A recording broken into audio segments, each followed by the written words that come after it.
Well, good morning and good afternoon to everyone. As you may know, this is one of our four webinars that we are having during this month, addressing part of the different campaigns that we are focusing for 2018. For this webinar, we will talk about the multi-stakeholder model. And today, as guests, we have Raquel Gatto. Raquel Gatto works with the staff for ISOC, and she works as a public policy advisor. So I will give the floor to Raquel so that she can develop the webinar for us. Raquel, the floor is yours. Thanks, Nancy. Hi, everyone. Good morning or good afternoon, depending on where you are. I hope it's not evening yet, but anyway, it's Friday. So I'm really glad to join you guys today and share a little bit of our internet governance or collaborative governance campaign. I'm going to share with you our slides, and I hope this time it works. We had earlier the Spanish version, which was a little bit tricky in terms of the presentation. Let me see. Nancy, can you help me? Can you see the full screen, or we're seeing just... It's cut. It's cut. Oh my God. Yes, again. They're playing. Anyway. There you go. Work? Okay, perfect. So here, just as a starter, to say, when we were working on the title for this campaign, we were trying to use the multi-stakeholder model. I'm sure you heard about it several times, but I'm sure you also heard about the tricky discussions around when you say the multi-stakeholder model. It brings a lot of background and history, and the discussions not only with the internet governance itself, but with the international environment, policymaking environment. So we decided to use a terminology, a new terminology, or at least a more explanatory terminology for collaborative governance, which also ties well with our other terms like collaborative security and so on. But just to explain a little bit the hurdles that we had when we were talking about this campaign. So why do we care, and why we saw this as an important, one of the four important priorities for this year? What we've been seeing is, yes, we have several challenges with the internet evolution and the future of the internet. I'm sure you heard the report published last year, the Global Internet report, which tackles the paths for your digital future. Many of you also contributed to that piece of work. And we end up finding out there are several forces that can change the internet we know today. And Internet Society mission to keep the internet open, secure, globally connected, and trusted has never been as important as it is now. The challenges we see all over the news, not only related to more recently now, it's the Facebook breaches, Cambridge Analytica, so data protection, privacy, the GDPR, but also before we had Snowden, the revelations we had. So it's all over the media, the problems that arise with the internet use. And it brings fear, it brings this notion of control, and we need to ensure that the internet continues to be a force for good and not, and that it doesn't get break, right? So the first part that you probably heard 2 days ago, right? It's the community networks efforts, which is all about the challenge of connecting more people, of really bringing and connecting the last mile, those that are we talk a lot on connecting the next billion, but it's connecting the last billion that we should be talking, the hard places to get, where you don't have this commercial interest. But it's also about building the internet that works for everyone. And when we say that, we say not only to have the internet secure, but to have an internet that considers people in the first place and people's interest in the first place. Before we even talk about Internet of Things, the internet is not about things. The internet is about people. It's built by people. It's used by people, and should be in the benefit of people. So here is really this human side that we can't forget with the internet.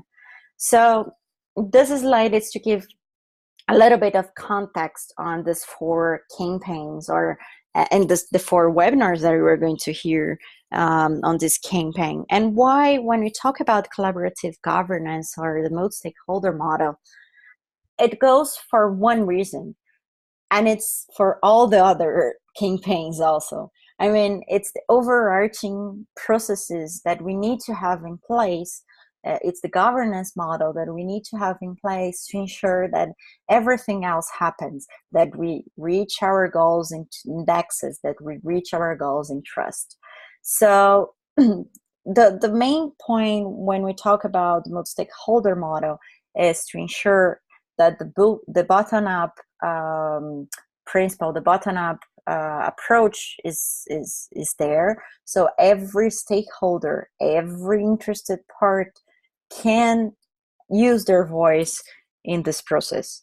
And to make it happen, you also need to have openness, diversity, inclusiveness, transparency, and that's part of this building model that we are going to talk about and see some examples later. But to what extent? What is the goal? Well, it is to make sure that IoT security is in place. It's to make sure that you can take the network into a more secure and into a more resilient level. So not only on the edges, but on the core of the network, you need to work on that. But also to make sure that the internet gets to everyone.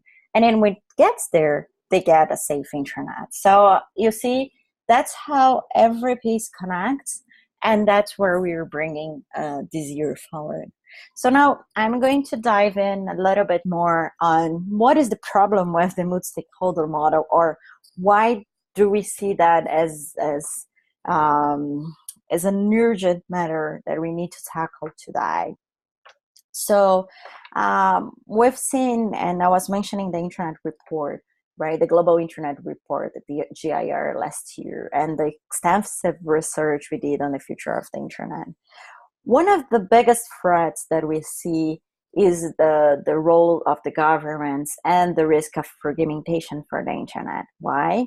Well, when we see so many of the cybersecurity and cyber threats, so I'm really talking about the challenges that we see with these emerging issues all over, always in a negative sense. The governments in general gets this feeling of we need to control this, and we need to put in place laws, or we need to do something that usually is more on the blocking or filtering or even, restrictive side of controlling and regulating.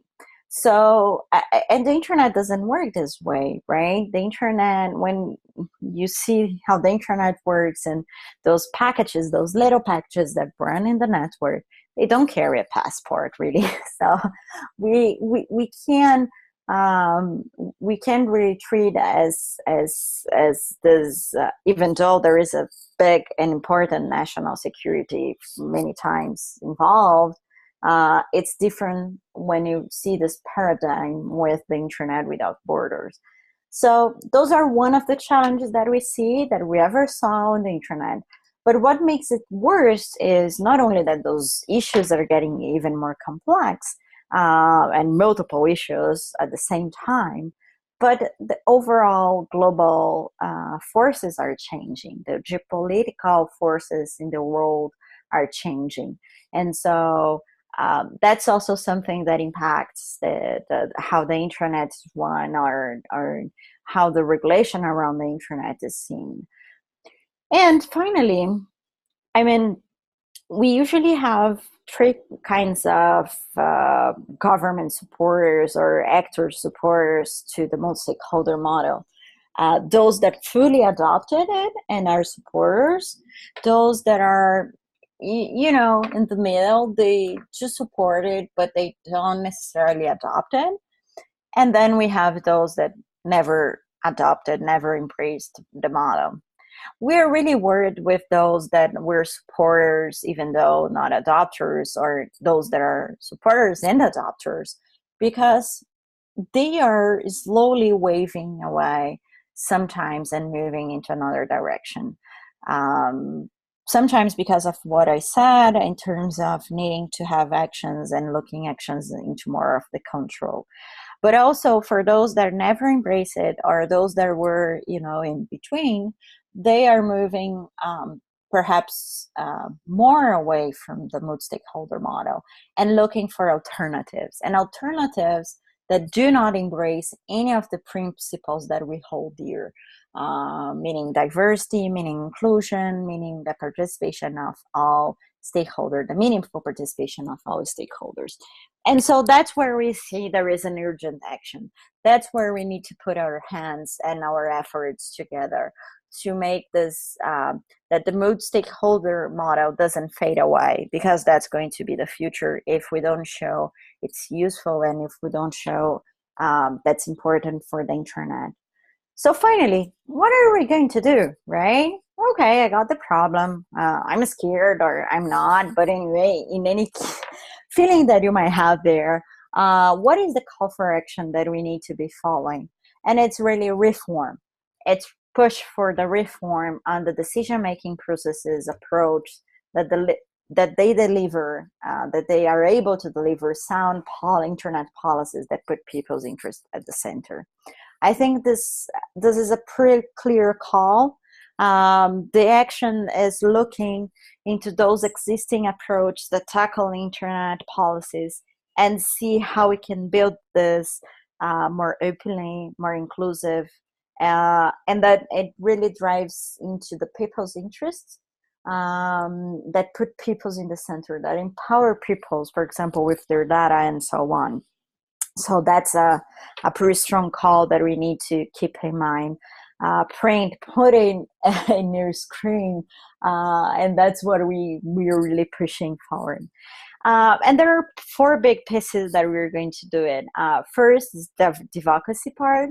That is this push, and I'm going to talk later about some of the opportunities that we have within the region, but also to showcase the use, to showcase the processes that already exist, taking on board the multi-stakeholder approach and how they're useful, how we can make IoT multi-stakeholder processes to happen, how we can take these difficult discussions around privacy and data protection to a more open and multi-stakeholder approach, and so on. And so it's also showing the impact that it has locally.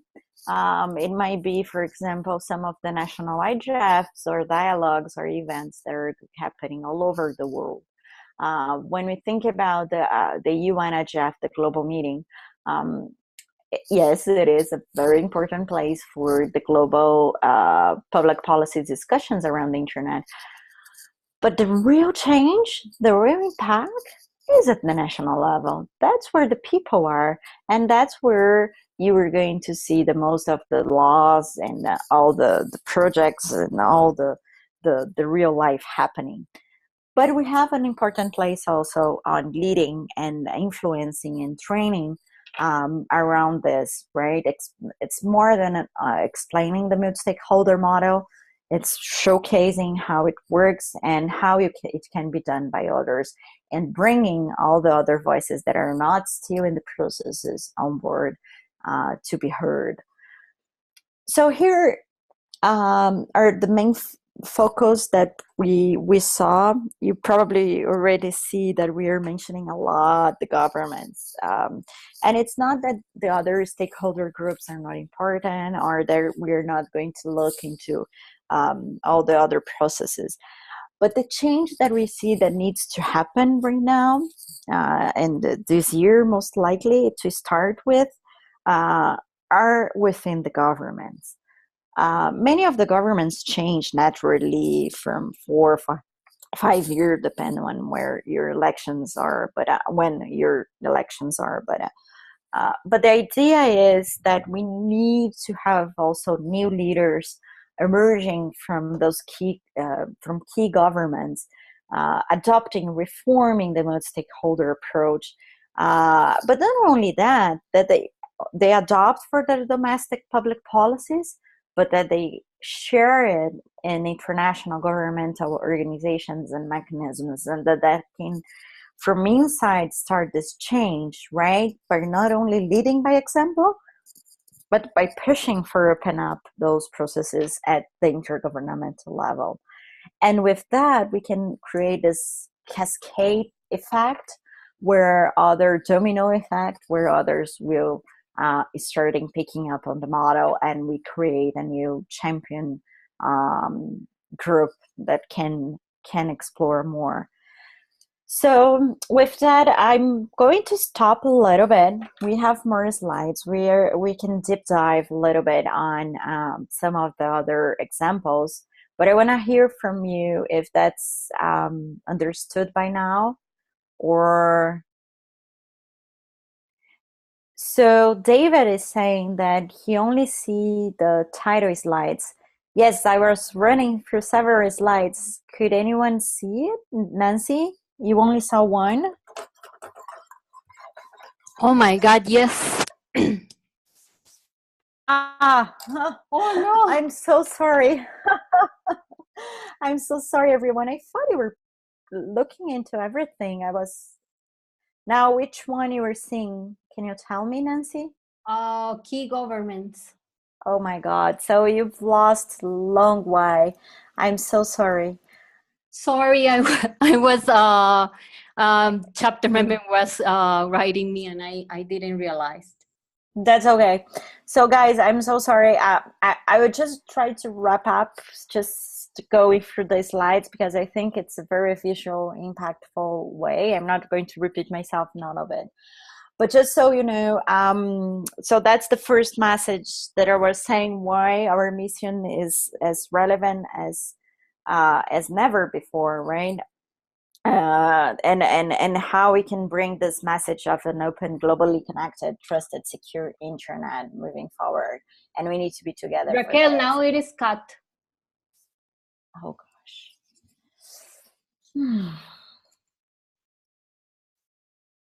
Now? There you go. Okay. So can you see the next one is connecting people?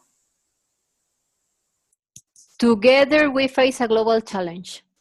It's not working.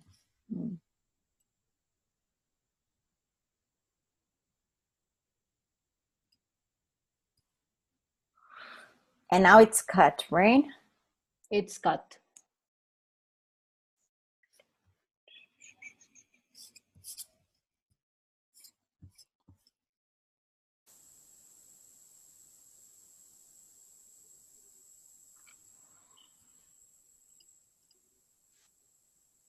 And now what can you see, Nancy? Cut.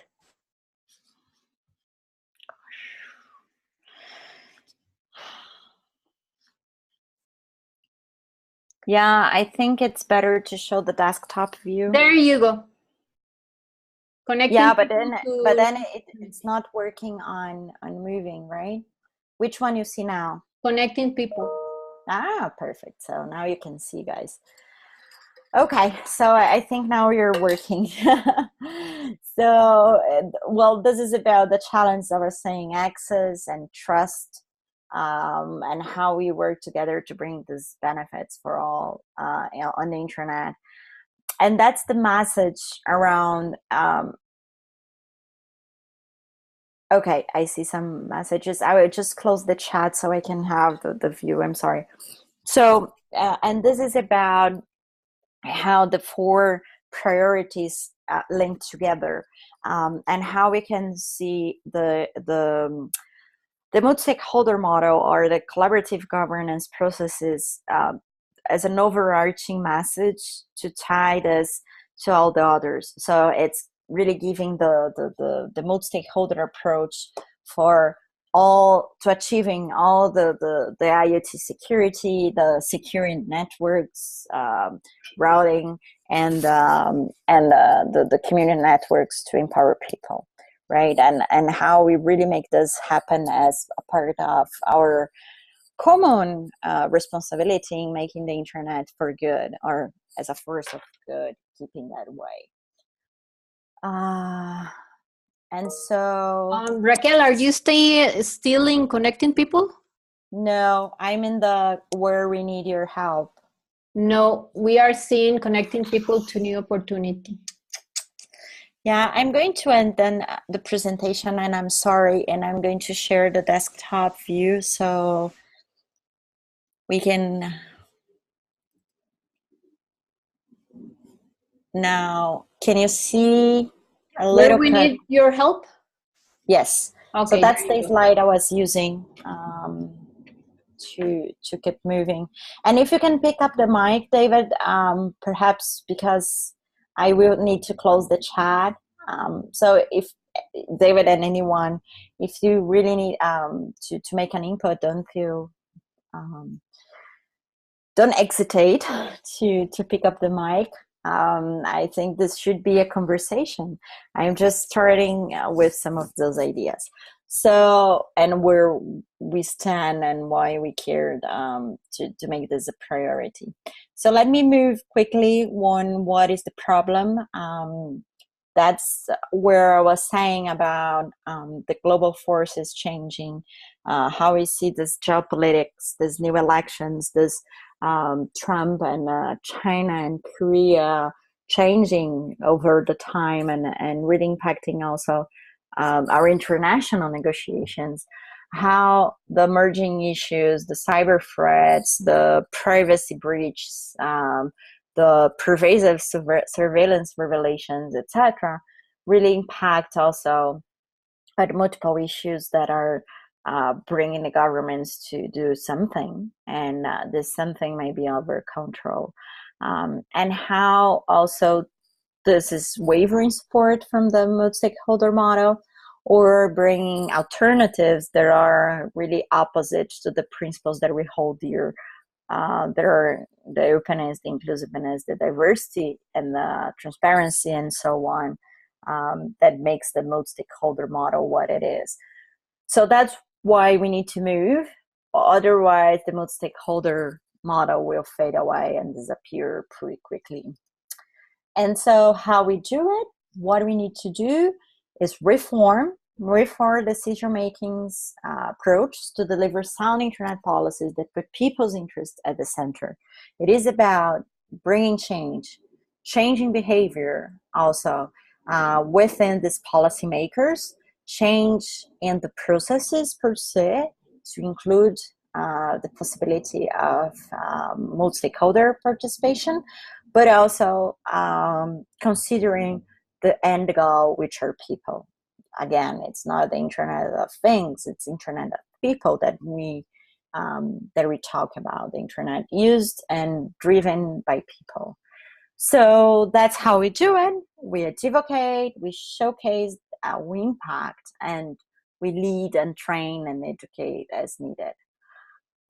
And so that's the last part that I was going to stop. The focus within the governments, bringing those governments that are ready to bring their voice and adopt at the local level. But not only that they bring that to others, that they share the success of the multi-stakeholder model, and they can create this cascade effect, this domino effect, bringing others to adopt the model. We create a new generation of adopters, including for the new emerging issues, right? In the past, we had more of a focus. It was the wave where we talked a lot on the internet evolution per se and adoption. Now it's about keeping the internet at the way we see, global, open, secure, trust, and making sure that the processes that ties this together are multi-stakeholder and bottom-up. with that, I would do a pause before we follow. I hope you could understand, even without the slides and with a second wrap up. Are there any questions? Is this clear so far? I have a question. Go. Okay, sorry. We're not speaking about particular actions. We're just talking about concepts. So is that the goal, just to create the concept? Or because I see particular actions like in train capacity advocacy, but how so? How are we doing this? That's the question, because I see a lot of concept around it. So yeah, I don't see if it's tangible enough. We're only talking about concepts. I don't see how we can reach this. It's like we can achieve the goals that we establish without a particular plan of action. So I don't know if we can explore this idea a little bit. We will. Okay. So yeah, no, that's okay. And that's perfect, because that's where we're hitting now. It's more on what we can do concretely, right? That's all about. We've spoken a lot on the multi-stakeholder model and why it's important and why what it is, and now it's time for action. It's time really to do something. And so let me see. Are there any other questions, or you were ready to move on? Samuel. Hello, Yes, can you hear go, me? Samuel. Can you hear me? Yes. Yeah.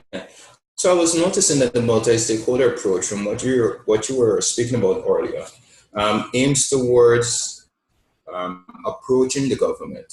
But what about governments who are now increasing in ICT and they seems to be going on the right track? How do we use this model to reach the community to support the government? Yes. So let me jump in. I think both questions we can show by some of the examples that we're working in. I'm going to jump on this slide because this is just an illustration of the idea that we have multiple issues to care about and to talk about, but we don't necessarily have the processes or the instances to go and discuss that. When we are talking about, I don't know, taxation, you can go many places, many international organizations, but where really is that you build this multi-stakeholder model. And so I want to share with you guys one of the videos that that was launched last week in the G20 Consumer Summit. Last week, no, this week, sorry. It was on Monday, actually, so it's a long week. So G20, it's the leaders, the country leaders or annual meeting, let's say, in process, that is also discussing now digital economy. And their consumer summit brought all about IoT. And so why are we discussing into a more governmental environment only about IoT regulation, and even if that's in a positive way of the government and the consumer protection, right? So anyway, they used this video as part of this this approach of bringing this closer to the community, and bringing this as an example for the what are the risks and what are the actions. So let me see if you guys can see the screen now. I hope you do. The video screen, can you see? Okay. Yes. So let me play the video and then we start this conversation. Introducing the Huggy Bug, your snuggly bugly friend. Huggy Bug connects to the internet and he's 100% hackable. His snuggly webcam can be controlled by total strangers online, who can watch your child from the comfort of their home. Huggybug's built-in microphone means he can record all of the family's secrets. Because he never, ever stops listening. Yep, my account number, 1270. But it's not just criminals who profit. We do too, by selling your data. Huggybug loves to talk. He comes with a range of messages to tell your child about all the wonderful things they need. Huggybug bikes are on sale now on our website. Huggybug your family today. Like all our other apps, games, and children's products, each Huggybug comes with a really long contract that we know you'll never read, allowing us to share your child's data with the highest bidder, available across the world in all major and online outlets.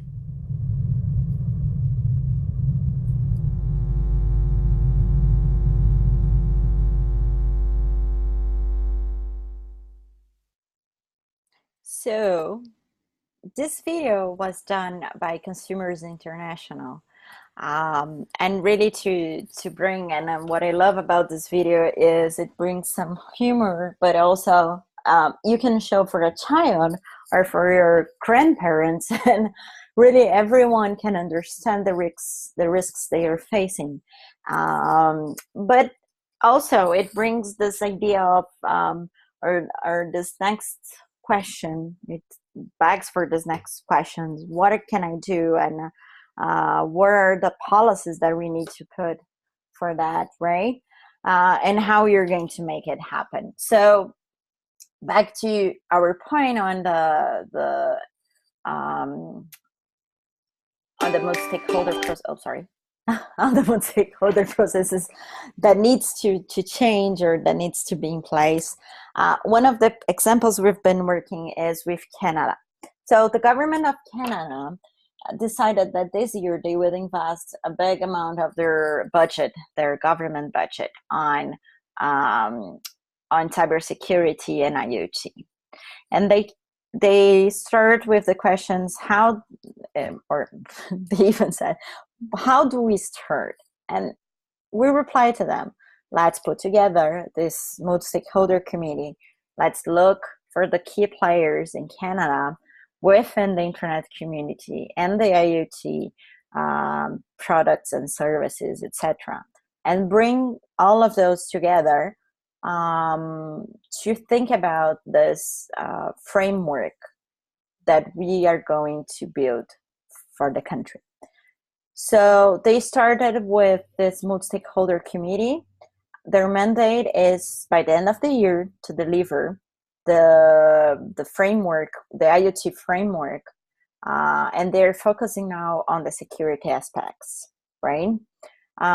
They were at their first meetings, and now they're deep diving on this path and this work plan for to achieve the recommendations. And that honestly can be done by any other country, by any other community that is really going to put the efforts down and achieving these results. This has also been done for Africa recently. Well, last year within the privacy guidelines for Africa, and this year with the personal data protection guidelines for Africa. That's an effort also that we've been doing with our RBDs, our chapters in Africa, and with the Commission and the African Union to design the guidelines within the principles. There are the core principles in each of the matters. And then what is being done in other places, the best practices, the laws, the models that we need to care about. So those are really two big examples that goes beyond only talking about the concept model of the multi-stakeholder approach, but really diving into what we can do with it. Now, we have some examples in some institutions within the region, but we really need to make it better, and we can do it better. And that's where we need all of you guys to put your brains and to help us build this plan, right?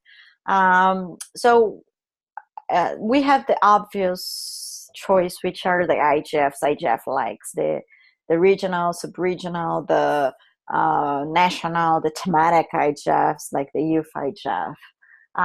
That's really important. Those are the space where you have this multi-stakeholder dialogue going on. So we have this first target, which is to make sure that where you don't have this space, this forum happening, that we start with building national IGFs or thematic IGFs where it's needed. But then for those that already do it and already have, and I know in the Caribbean you have a lot of the national IGFs too, is to give the next step. And by next step, I mean to create a more permanent track for this dialogue to happen. I'm going to give some examples. Like in Mexico, they created the Grupo Iniciativa, which is which get together as part of this objective of doing the internet governance dialogues. They don't call themselves IGF; they call dialogues, and it's okay. But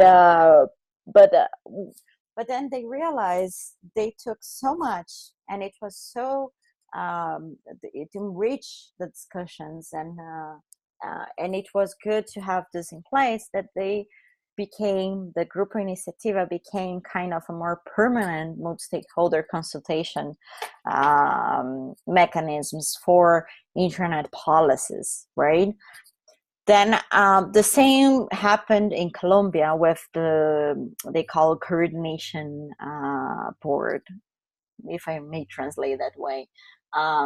Also, they had the list, they had those physical meetings in preparations for the national IGF, and slowly it became kind of the more permanent place where they would make discussions around internet policies. Of course, this is not a structure as much as an example is the CGI, the Brazilian Internet Steering Committee. It's called CGI.br, and but that's even before any IGF ever happened. It was built in 1995. But it's another example of a national structure or a national body that is really multi-stakeholder in charge of the discussions. And I'm sorry, I see the chat. Let me go back a little bit.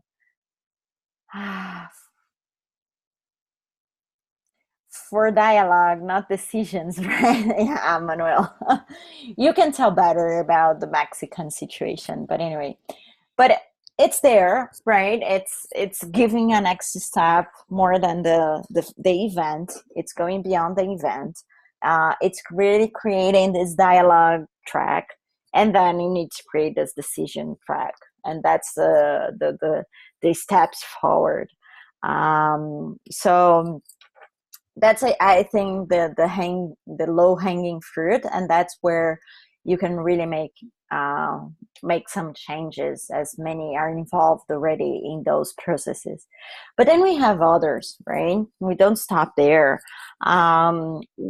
We have the ELAC, which is the WSIS follow-up, the WSIS action plan follow-up for the region, that is slowly opening up to participations of others. So this year they have we had the ministerial meeting in Cartagena in Colombia, and they set their digital agenda and their working groups for the next 2 years.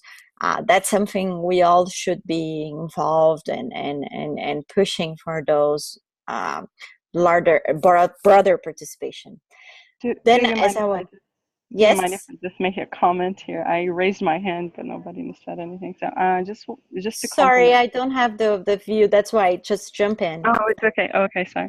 The ELAC is the larger strategy, right? So it's a bit it has been discussed with a broad participation, and then I believe that this is going to be broken down in more regional participation, more regional strategies. For example, Mercosur, which is the common market of the South, right? Brazil, Uruguay, and Argentina. So just now they're starting their chapter of their agenda of this the digital strategy, and it's being based on the ELAC plan. So No, other so there is a slight difference okay, there. pass it there, yeah. Yeah. Okay. So no, but that's okay. That's good that you jump in, Okay. and we can. That's part. Yeah, that's part of what's coming up. I thought it was an So increase. yeah, Okay. that's okay. So ELAC, let me just explain this. ELAC is run by CEPAL, but that's our intergovernmental mechanisms for the WSIS action plan. That's their mandate, right? That's SDGs, the Sustainable Development Goals, and all those achievements. But that's a really broad and large agenda and larger participation. Then you have what we call the economic blocks. I don't know how to translate that, but yes. So the government blocks that might have the WSIS parts or the SDGs parts, but might have many other issues, right? Or they might tackle many other issues. So Mercosur, for example, which is Argentina, Brazil, Paraguay, Uruguay, Venezuela is right now suspended, and Bolivia has agreed to participate, but it's to be ratified locally. As well as you have APEC-TEL for Peru, Chile, Mexico, and I was looking for the Caribbean. I think you have Commonwealth also, and some others that we could use as an example. So those are, let's say, like Mercosur. Let me take the example that you were mentioning. They're just rebuilding or starting their digital agenda, their common digital agenda, which is a really good thing. But they're taking many other topics that are not in the ELAC discussions. Let's say the electronic signature laws. I was looking into the agenda the other day, but anyway. So they're taking different aspects and different discussions. But yes, they are also important places where we need to push, right? For this openness. If you take ECLAC now has more of the non-government participation. Mercosur pretty much depends on the country, depends on, but really no, you don't see much of the transparency and meaningful participation in there. And I don't know if you have any other examples that you want to bring in. I think it's important that we have this picture of the places and the mechanisms that we need to impact, and what is the flavor of that. Oh, okay. No more examples. My idea, the reason why I brought that up was because when you have the larger Latin America agenda, right? That was built first, and then my understanding is that the following agendas for the smaller blocks, Mercosur is one of them, but UNASUR is another one. It's a bit larger than Mercosur, but still smaller than ELAC. They might follow that larger agenda. So you can see some sort of perhaps a pattern being built by the large agenda, which is ELAC. That was what I tried to kind of bring about. So a larger agenda is already set. The following ones will probably take that as an example. And then, of course, like Mercosur, you have the particularity of the regional trading system, and then they have to discuss that because of different interests in each country. Does that make sense?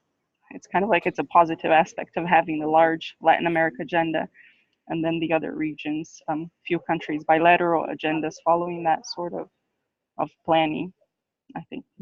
Definitely. No, definitely. Yes, it makes total sense. And we need to ensure that all those processes are tied also together, right? And as you were saying, it makes sense because if you agree to something on a broader agenda, it's going to be schizophrenic if you change position for the smaller, not smaller in hierarchy, but it's smaller in size discussions, right?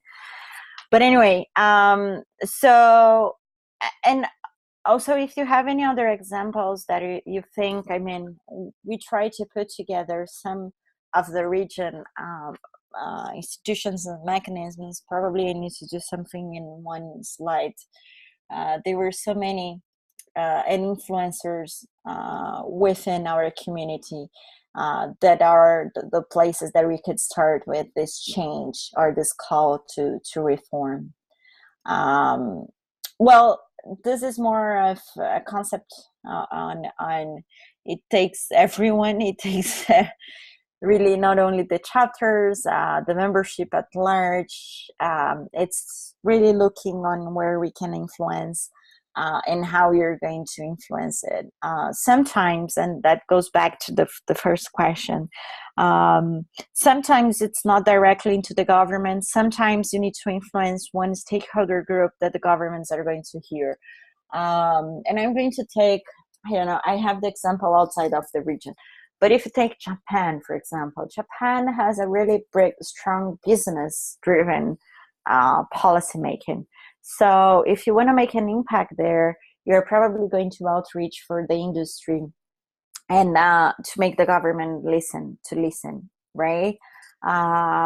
So those are the kinds of questions that we need to make, especially if you want to bring that to the local level. And use the chapter as this game changer on those internet policies. Where are the groups, or who are the people that you need to influence, and where you get a grab on that. If you have a national IGF, if you don't, or if you need to build one, it's one of the venues of the ways, the paths that you can solidify. But also this broader strategic question on who you need to bring on board and who you need to call for action is also there, right? So to the colleague, and I'm sorry I didn't get your name, who asked, we were saying about the government, but sometimes you have the other stakeholders. You were totally right. And that's where I wanted to get you to, right? And I hope that makes more sense now, with examples that we were sharing. Also, just quickly on the events that we were mapping as part of this this roadmap, they are more international driven, but those are the big ones that we're going to use as milestones on the path of calling for the multi-stakeholder reform. I was mentioning G7, G20 are some of them. We're also looking on this these other processes involving human rights, youth, and our own global internet report, right? As part of this milestone path.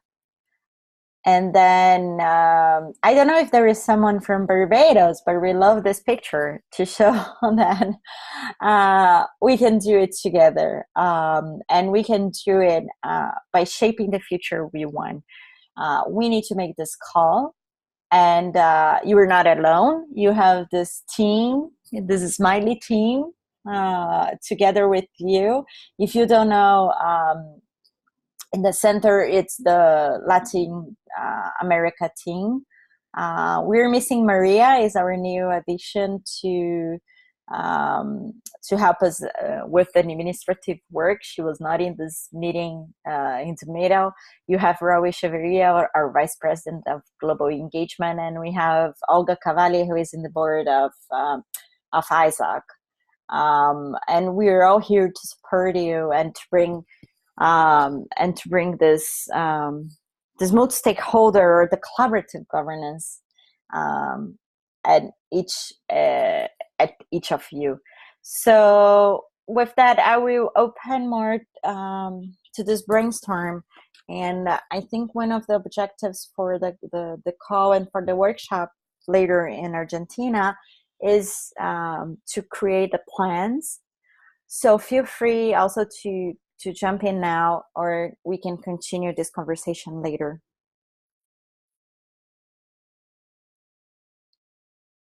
Can you hear me?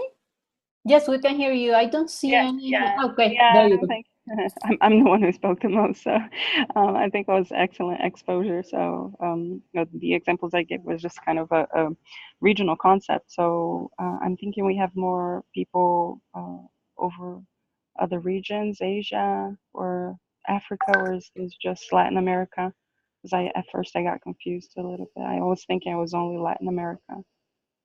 No, that's only Latin America. Oh, okay. Then Yes, yeah. yes. I was Okay. really bringing the whole campaign view, let's say. Yes, And no, now, that's beautiful. yeah. And so it's more now this effort that we need to bring down. And I'm sorry, I don't see your name. I don't only think see. I put my name because I just kind of logged in. It's Juliana, speaking It's from Juliana. São Paulo, Brazil. Yes. Ah, ok. Juliana, sou brasileira também. I'm also Oh, Brazilian. okay. Okay. Very nice. Okay. No, So it it's was. good to no, we can also bring that to the local level. And I think in Brazil we have the good example of already having some of the multi-stakeholder approaches, but also we need to bring that more strongly and use Brazil to be this one of those countries that I was saying in the beginning that showcase that this is meaningful and that others can do, right? Yeah. Mm-hmm. So Samuel, I see you have the hands up. Is that another hand? Yes. Yes. Okay. Yes.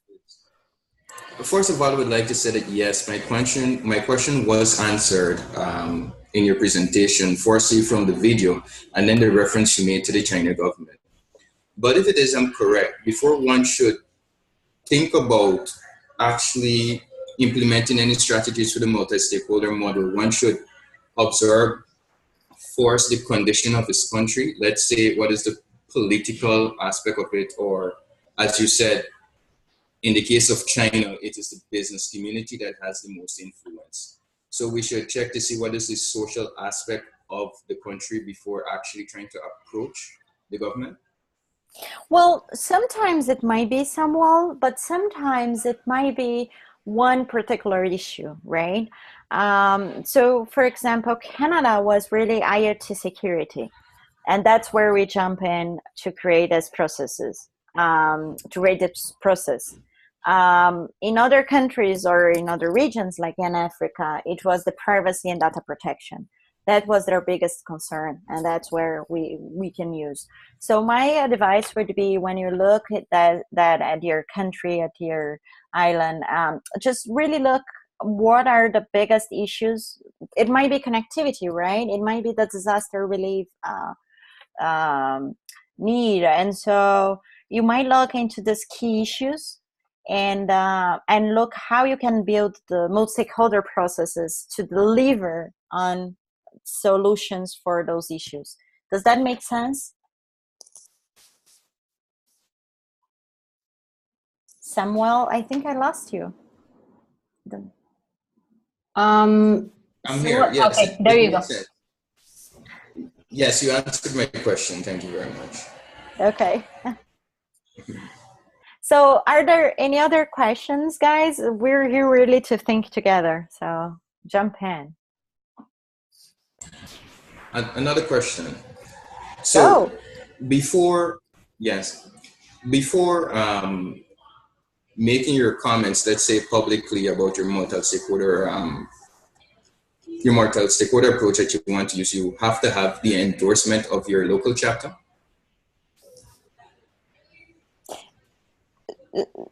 So I didn't understand, Samuel. What kind of endorsement you think? Samuel, are you talking about the initiative that we are developing for the fellows? That too, that can be included as well. Okay, if it's the initiative, you need the endorsement of your chapter, because actually you have to work with your chapter to develop the initiative. Mm-hmm. And then you're talking about Beyond the Net, Nancy, or Larry's project? No, about the initiative that the fellows are developing for the workshop. Okay. I'm sorry. Yes. Okay. And then, in general terms, if a member wants to do a project or want to support the chapter in a local way, You just have to contact your chapter and see how you can coordinate with them in a way that both can beneficiate from the relationship. But Okay, that it's was my open, question. yes. Okay.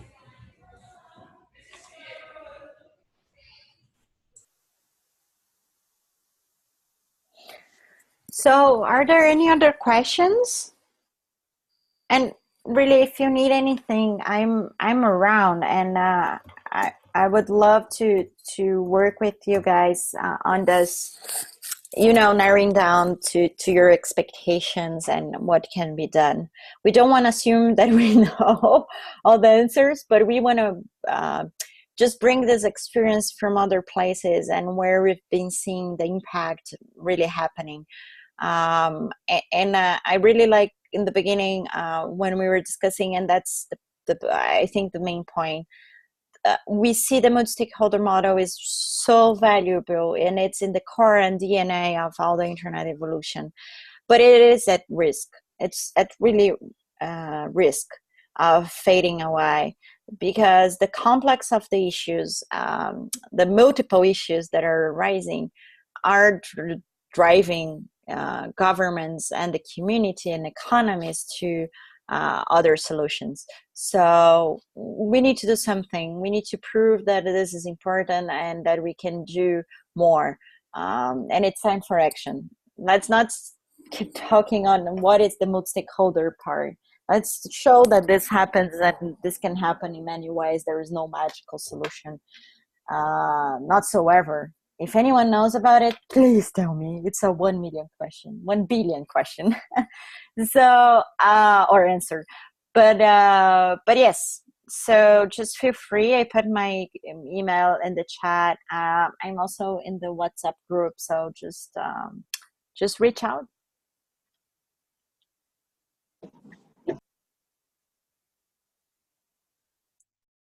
Questions, comments? I don't see hands up. Hi, Raquel. This is Manuel from Mexico. I have a question, Manuel. if I may. Please. Hola, hola. I remember, like in January or February, there was a global ISOC initiative guided by Larry Strickling, I believe, the one who used to chair the NTIA previous to the YANA transition. I believe the aim of that initiative was to actually showcase the internet governance efforts and try to see if this model fits in any other areas of international policy. Do you know what happened with that effort? I was actually interested in becoming involved, but I kind of lost track of what was happening. That's a great question, Manuel. And yes, it's still happening. So Larry is evolving on two parts. So he is looking for volunteers. If you are still interested, he wants to form this kind of advisory committee. I think he received some from the region already, but it's important to. So there are three pillars, right? The first one is to showcase those initiatives, and he is looking for volunteers on how to build this work plan. The second one is on training. So he is organizing a training in Europe, and we are planning to organize a training in Latin America and the Caribbean around August this year. It's probably not going to be tied to the LACAI draft. It's going to be later. But the training is beyond the internet issues. It can bring environmental issues, other issues that are being dealt with, multi-stakeholder processes, and creating some learning curve around those processes and negotiations and etc. So more to be announced. And then the third pillar is about the research and how to foster research, again, not only on the internet, but how the multi-stakeholder processes impact all the other complex decision making, like environmental, climate change, etc. So on that one, he's also forming a committee with different regions. I don't think he has none from the region yet. So if you are interested on this academic part and help him build, he wants to first identify some of the researchers, create a kind of a resources page, website, so you can start linking and publicizing what the researchers are focusing on, and then he will give the second step to create perhaps an event on making more concrete approach on the academic part. So that's what I know for now, but yes, it's moving, and probably we're going to hear more on that. Oh, thank you very much. Can I add a question to that, please? Of course. Okay. Is that the case that he requested input by email, and then he had 4 questions, and then we kind of created some sort of explanations on the adaptation of his questions to our local conditions? Is that the one case he's talking about? Because that's what we didn't get return on.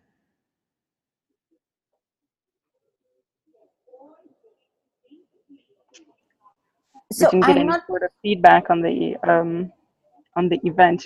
They went online and then they requested input by email. Yes. Okay, With Larry, and then we right? didn't get it. Larry and Yes, Sally. exactly. Yes. Yeah, I know him by Lars, so when you spoke Larry, I kind of got confused. So he requested the input on the 4. I think it was those pillars, but we didn't get any sort of feedback, no confirmation for that they had received the inputs, or no sort of sign on what was being done with that input. Okay, I will follow up with him because I know internally we've already spoken and he's moving, but what are his targets for publicizing some of the follow-up? Yeah, okay. Thanks. And it's good to see the pickup from the region. Yes, I think this is interesting that he mentioned that case, because I was wondering what other inputs, what other people sent as input. Like I sent one input, but then that was me, but then we didn't know the result of the whole, call for input. So it would be interesting to have some sort of summary of all inputs and, see what is going to be done with that. So just not hearing anything is just kind of blank. There's no momentum, there's no movement afterwards. So yeah, no, you're maybe it's totally good to right. have some sort of feedback on that input. No, you're totally right. Yeah, I'm going to ask him to, at least if he doesn't have anything ready, like a summary, at least to, outreach and say when it's expected to have a follow-up. That's important. That's really important. Yeah. Thanks for flagging. Thanks. I think I'm done with the questions. Thank you. No, please, if you have anything and if later you remember anything, I'm here. Yeah.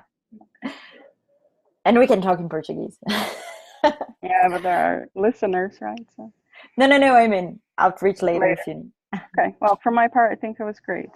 Well, thanks for the webinar. So it was kind of good. So, are there any other questions?